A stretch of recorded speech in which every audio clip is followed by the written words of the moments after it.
Hey guys, Brian here from Great Lakes Backpacker, and I don't know if you can tell by looking over my shoulder here behind me, but it's rather gray and gloomy today and quite cold outside, so I figured I'd do something different and share a DIY project with you.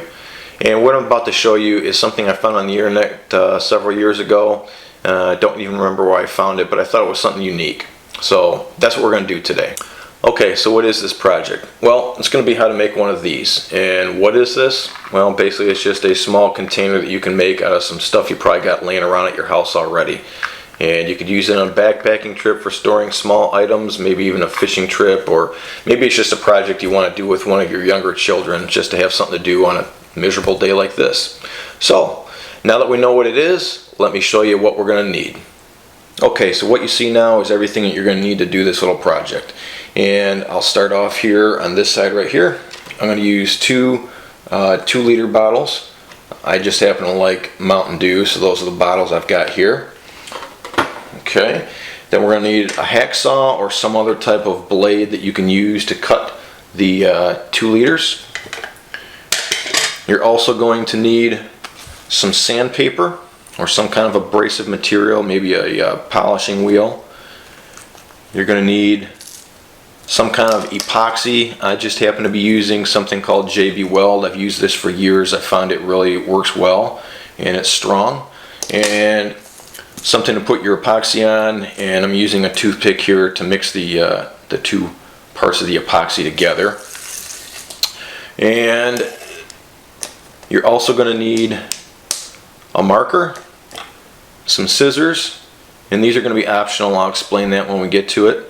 And then some type of a clamp like this. If you don't have a clamp, then what you could also do is just use a couple books, maybe some bricks, just something heavy to put on top of this. So with that stuff out of the way, we'll get started. Okay, so the first thing we're going to do is we're going to take our 2 liters and we're going to do the same thing to both of them.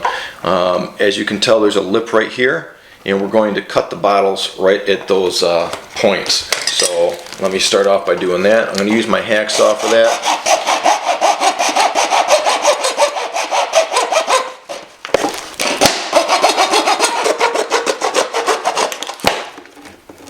Okay, that's the first one. Now you can take your bottle and put it aside. So you're going to end up with something like this.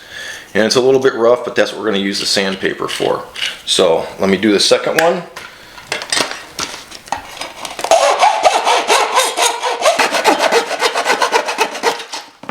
Alright, there we go.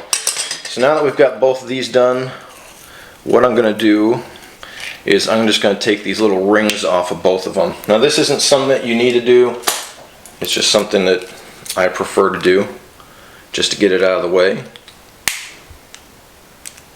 And you can just take some scissors or maybe even a screwdriver and pry it off. I'm just going to use the scissors to break that off. And I'm going to do the same thing on the second one here.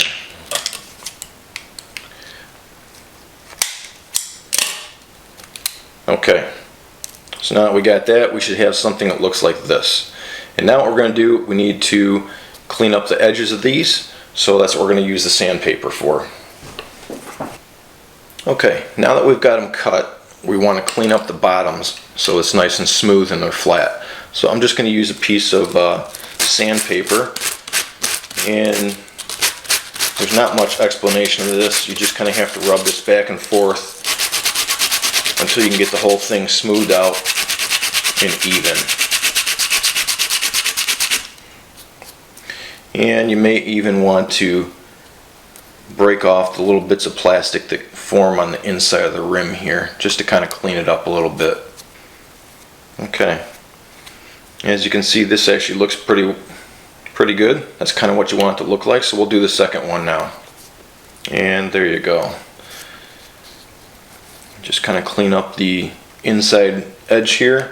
And if you can't get this off with your finger, you may want to use a knife or maybe even a pair of scissors just to kind of rub it around the inside and clean off any plastic burrs that might be in there still. And then finally what you want to do, just to make sure they fit well, put them together and see if you've got any ridges in there, which I do on this one.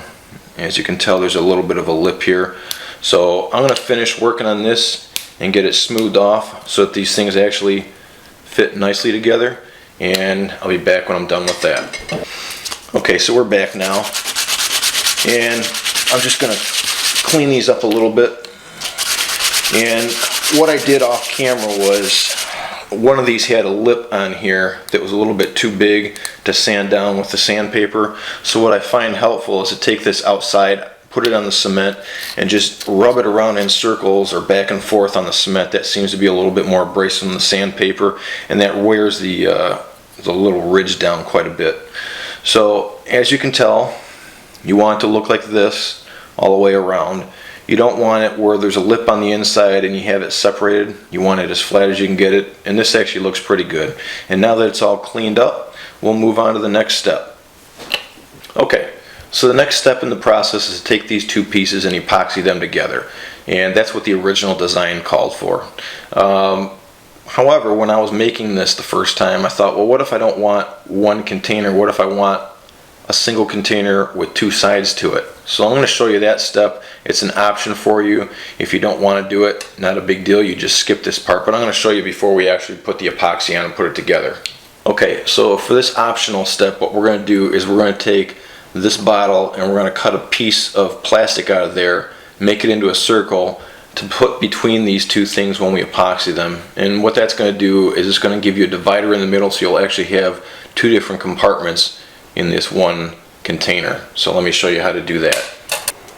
Okay, so I've taken the label off the container and I've cut a section out here just to make it a little bit easier on camera here. So what we're going to do is we're going to take a section out of the middle here,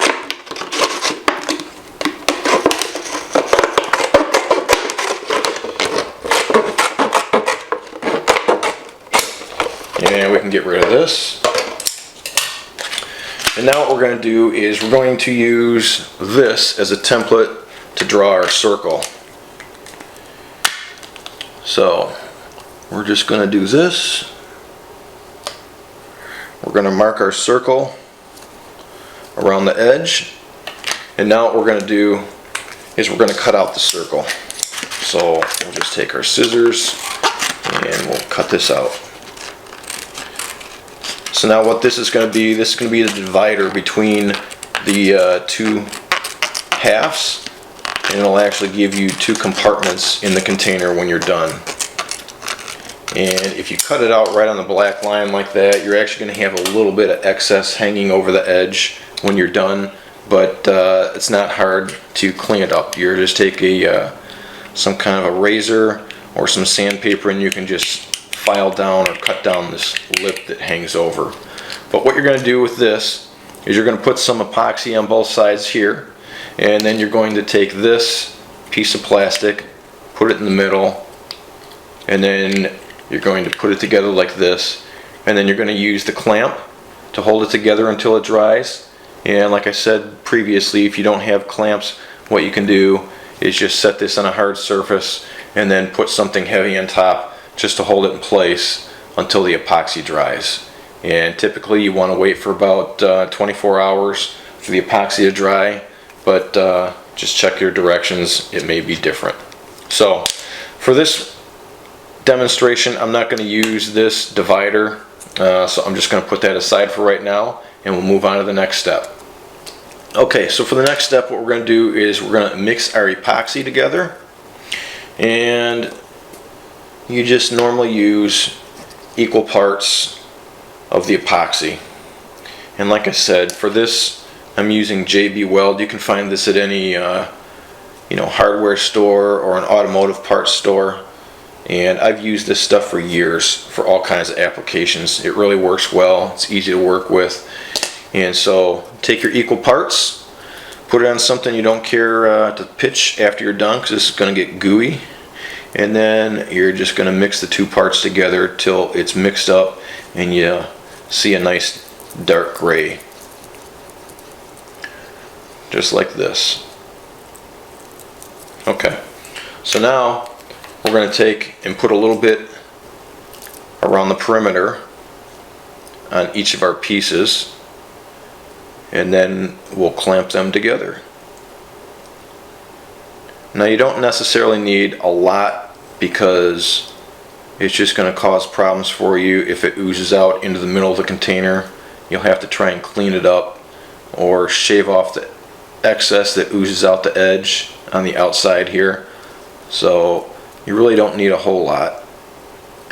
You can put a very thin layer on both sides, or what I'm going to do with this is just put a little bit thicker layer on one piece, and that should be plenty. Just like this. So now what we're going to do, just take the two halves, put it together like this. And what I normally like to do is I like to push it together and then give it just a slight twist, just to make sure that it smears around and you've got a good seal all the way around. Now this gets a little bit messy because it does ooze out the edges, but while it's still wet, it's still fairly easy to clean up. So I give it a little squeeze, clean the excess off the edge like this, and then we're going to clamp it together. Okay, so I'm going to take my clamp here, open it up a little bit, and then just before I put it in, I'm going to make sure that the edges are even so that it's not offset. And what I'm going to do, I'm going to hold it like this, and I will put it into the clamp there. And when I get everything all lined up, and clean my fingers off, I will just take it and squeeze the clamp until it's nice and tight. It'll hold it like that without moving until the epoxy's dry. Like I said, normally about 24 hours for it to completely cure. And now that it's all put together like this, I normally just take a piece of Kleenex or some paper towel and I just go around the outside edge just to clean off any remaining epoxy that's leaked out the edge like this. So there you go. That's cleaned up. We're going to let it sit like this and dry, and then I'll show you the finished product in a little bit. Okay, so after the time has elapsed and everything is cured, what you do is you just loosen up your clamp, and what you should have is something like this. And as you can tell, the epoxy's dried, it's cured, it's not going to come apart. So now you've got a little container, and you just take your caps, you can screw the caps back on the ends, and there you go. Now the nice thing about something like this is these came from Beverage containers, so obviously these are watertight. So if you want to put something in here that you want to keep dry, this will do it. I made a previous one here with the divider in it, which I didn't do for this video, but as you can tell, there's the plastic on the inside. So now you've got a container on this side, and then you've actually got a separate container on this side. So that's kind of nice. Okay, so here we go. I made two of these prior to this video, and so these are the ones that were already completed. This was the one that I made with the plastic divider in the middle, and as you can tell, take off the top, and you got some pills here on one side, and then on the other side you've got another container. So maybe this is something you want to take on a hiking trip. If you're allergic to bee stings or other things, maybe you can take some Benadryl in one side, maybe you want some ibuprofen in the other side. Whatever, it's up to you. Be creative. You can store what you want with it. Obviously it's got to be small items, but that's a two-container or a two-sided container. And if you've got something, some kind of liquid that you want to take, you could even use it for some kind of liquid. As you can tell, there's water in that one, but if you want to take some olive oil for cooking or maybe some kind of ointment, I guess the possibilities are endless. But this is the single container, and this was the double one. Okay, so that about wraps up this video. If you found this project useful or interesting, please let me know what you thought. Leave some comments below the video, and until next time, thanks for watching.